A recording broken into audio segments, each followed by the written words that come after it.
খুঁজে বেড়াই চ্যানেলে সকলকে স্বাগত। হাজারদুয়ারি প্যালেস সিরাজউদ্দৌলা তৈরি নয়, সত্যি কি জানতে হলে শেষ পর্যন্ত ভিডিওটি দেখুন। এই ঐতিহাসিক স্থাপত্যের আসল রহস্য আজ আপনাদের সামনে তুলে ধরবো।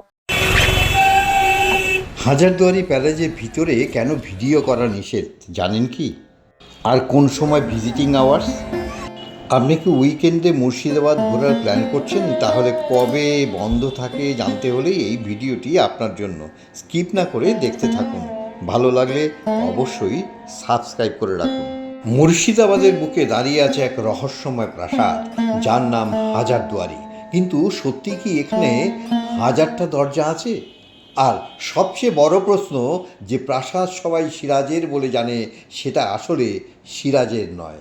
আজ আমরা ঘুরে দেখাবো সেই রাজপ্রাসাদ, যেখানে লুকিয়ে আছে নবাবী ইতিহাস, ব্রিটিশ শক্তি আর অসংখ্য অজানা রহস্য। আপনারা এখন দাঁড়িয়ে আছেন হাজারদুয়ারি প্যালেসের সামনে। ভাগীরথী নদীর তীরে দাঁড়িয়ে থাকা এই বিশাল প্রাসাদ দূর থেকেই দর্শকদের মুগ্ধ করে। প্রথমে মেন গেট দিয়ে ঢুকে বাঁ দিকে টিকিট কাউন্টার থেকে 25 টাকা দিয়ে টিকিট কেটে একটি ভালো গাইড নিয়ে প্রথমে চারপাশ ঘুরে প্যালেসের ভিতরে ঢুকে দেখে নিন। হাজারদুয়ারি প্যালেস শুক্রবার বন্ধ থাকে। প্রাসাদটির নাম হাজারদুয়ারি, অর্থাৎ হাজার দরজার বাড়ি। শোনা যায় এখানে মোট 1000টি দরজা রয়েছে, তবে তার মধ্যে অনেক দরজাই নকল, যাতে শত্রুরা বিভ্রান্ত হয়ে যায়। ঢুকতেই দেখতে পাবেন প্রাসাদের ডান পাশে রয়েছে বিখ্যাত নিজামত ইমামবাড়া। এটি ভারতের অন্যতম বৃহত্তম ইমামবাড়া। আর তার পাশেই রয়েছে বিখ্যাত ঘড়ি টাওয়ার। আজও সময়ের সাক্ষী হয়ে দাঁড়িয়ে আছে এই স্থাপনাগুলো। ইমামবাড়ার পাশেই রয়েছে মদিনা মসজিদ। কথিত আছে এখানে পবিত্র মক্কা মদিনার মাটি ব্যবহার করা হয়েছিল। এই জায়গাটি নবাবী ইতিহাসের পাশাপাশি ধর্মীয় আবেগের সঙ্গেও জড়িয়ে রয়েছে। গাইডের মুখে ইতিহাসের কথা কিছুটা জেনে নিই। আমার বাম দিকে হলুদ রঙের টাওয়ার, সামনে একটাই ঘড়ি আছে। এই ঘড়িটাকে নবাবী পিরিয়ডে হ্যান্ডেল সিস্টেম দম দিলে 1 বছর ভালোভাবে চলতো। ঘড়িটা কারা ব্যবহার করতো? নবাব সিরাজকে মেরে দিবার 72 বছর পর হলুদ রঙের বিল্ডিং, নাম তার হাজারদুয়ারি। এটা তৈরি হয় বাংলা বিহার উড়িষ্যার কোর্ট। এই কোর্টে যেসব সৈন্য সেনাপতি বা কর্মচারী ছিল তাদের জন্য ঘড়িটা লাগানো হয়েছিল। 1971 সালে তার পার্টস চুরি হয়ে গেছিলো, ঘড়ি অচল হয়ে গেছিলো। মাস 5 আগে সেন্ট্রাল গভর্নমেন্ট ইলেকট্রিক পাশে ঘড়িটাকে রানিং করেছে। বর্তমানে আপনারা ঘড়িটা রানিং পাচ্ছেন নবাবী জামানার ঘড়ি। আপনাদেরকে আমি সরকারি নিয়মে নিয়ে যাবো দোতলার উপরে। দোতলাতে মিনিট 3 থাকার পর আবার আনবো প্রবেশ পথে। আমি হাজারদুয়ারি সম্বন্ধে বলতে বলতে আগাচ্ছি। আমার বাম দিকে একটা কামান দেখা যাচ্ছে, আমার ডান দিকে আরেকটা কামান। এই কামানগুলোকে লন্ডন থেকে আনিয়েছিলেন হাজারদুয়ারি মালিক যুদ্ধের জন্য। যদিও বা তার সাথে ভারী কোনো যুদ্ধ না হওয়ার বিনিময়ে কামানগুলো তিনি নর্মালভাবে ব্যবহার করতেন। চীন বা পাকিস্তানের সাথে যদি যুদ্ধ লাগে চাকাকে চেক করবেন, 6 থেকে 8 কিলোমিটার দূর শত্রুকে মেরে আপনি জয় ভারত বলে ঘোষণা করতে পারবেন।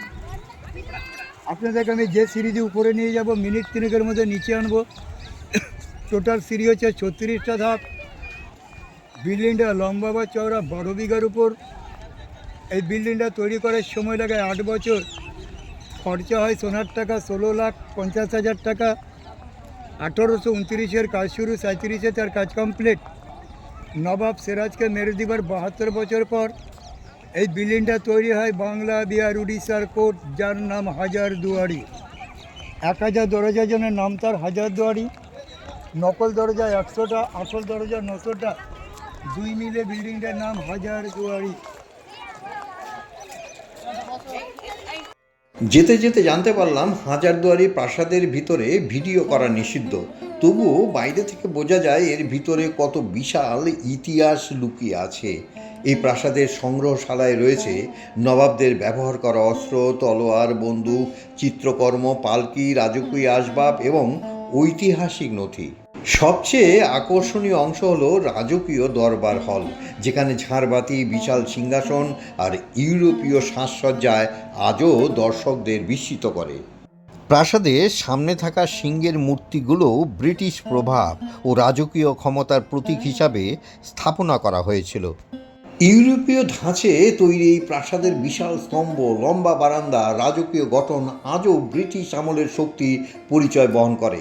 প্রাসাদের উপর নজর করলে দেখতে পাবেন ইস্ট ইন্ডিয়া কোম্পানির প্রতীকী চিহ্ন। সিংহের মূর্তি ও রাজকীয় প্রতীক যেন সেই সময়ের ক্ষমতার গল্প বলছে। আমরা চলে এসেছি পশ্চিমবঙ্গের ইতিহাসের বুকে মুর্শিদাবাদ, রহস্যময় জায়গা হাজারদুয়ারি। আসুন দেখে নিই। 1000 দরজার জন্য নাম তার হাজারদুয়ারি। নকল দরজা 100টা, আসল দরজা 900টা। ঘরের ভিতরে যখন যাবেন কেউ বলে দেবে না কোনটা নকল কোনটা আসল। আর আমি গাইডও ভিতরে যেতে পারবো না, আপনারা এক চান্সে ধরবেন। কি করে ধরা পড়বে?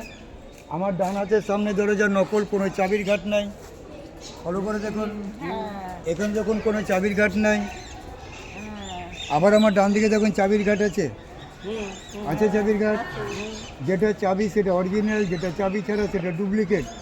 100টা নকল, 900টা আসল, 2 মিলিয়ের নাম হাজারদুয়ারি। এবার আমি সরকারি নিয়মের দরবারটা বুঝাবো।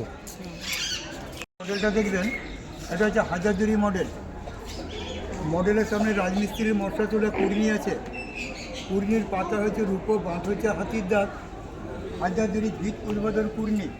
এই যে প্রথম বক্স, বুঝেছেন? দূরে দেখুন আরেকটা কাজ দেখা যাচ্ছে।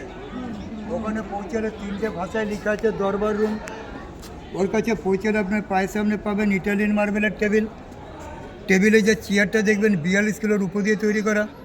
তার মাথায় যে ছাতা দেখবেন সোনার সুতো দিয়ে তৈরি করা। 1839 এখানে শেষ মিটিং। 40-এ কোর্ট চলে যায় কলকাতা আলিপুর। পায়ের সামনে টেবিল বা চেয়ার, মাথার উপর বিশ্বের 2 নম্বর ঝাড়। নাম্বার 1 লন্ডনে আছে, নাম্বার 2 আজকে দেখবেন, নাম্বার 3 কলকাতা ভিক্টোরিয়ায় পাবেন। এই ঝাড়টা এলো কী করে এখানে? এই বিল্ডিংয়ের মালিক নবাব হুমায়ুন যা, ইনারই ছিল নবাব ফেরাদুন যার জন্মদিবসে রানী ভিক্টোরিয়াকে ইনভাইট করা হয়, উপহার করে এই ঝাড়। তখনকার দিনে এটা তৈরি করা খরচা সোনার টাকা 50,000 খরচা হয়। এই ঘরটাতে 3টে ভাষায় লেখা আছে দরবার রুম, বাংলা, হিন্দি, ইংলিশ। যখন এর কাছে পৌঁছাচ্ছেন, এই ঝাড়টাকে যখন দেখবেন, ঝাড়টা দেখবে পিলারের ওখানে, এরকম দূর থেকে ঘুরে ঘুরে দেখবেন। এর যে কালারটা দেখবেন, মুর্শিদাবাদ ঘুরার যে টাকা খরচা হয়েছে, এক ঝাড়ে আপনার পয়সা শোধ করে দেবে। সিংহ হচ্ছে ব্রিটিশ প্রতীক চাপ, ঘোড়া হচ্ছে আমাদের ভারতীয় প্রতীক চাপ।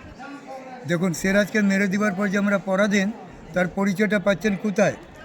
ওখানে যে লোগোটা দেখছেন, মাছ শুভলগ্ন। মাছের নিচে যে বইটা দেখছেন ওটা পবিত্র কোরআন। তার নিচে হচ্ছে হাজারদুয়ারির পিলার। পিলারের বাম দিক বা ডান দিক 2টো কামান। বাম দিকে সিংহ ব্রিটিশ প্রতীক চাপ, ডান দিকে ঘোড়া ভারতীয় প্রতীক চাপ। ভারতীয় প্রতীক চাপের মধ্যে দেখুন ঘোড়ার মাজায় শিকল দিয়ে বেঁধে রাখা আছে, সিংহকে আজাদভাবে ছেড়ে দেওয়া আছে। অর্থাৎ ব্রিটিশের কাছে তখন আমরা বাধা ছিলাম, আজকেও আমরা এখানে বাধা আছি। এই পর্যন্ত আপনারা ভিডিও করতে পারবেন। তবে একটা কথা, এই বিশাল প্রাসাদটি তৈরি হয়েছিল 1837 সালে। নির্মাতা ছিলেন নবাব নাজিম হুমায়ুন চা, আর এর নকশা তৈরি করেছিলেন ব্রিটিশ স্থপতি ম্যাকলিওড ডানকান।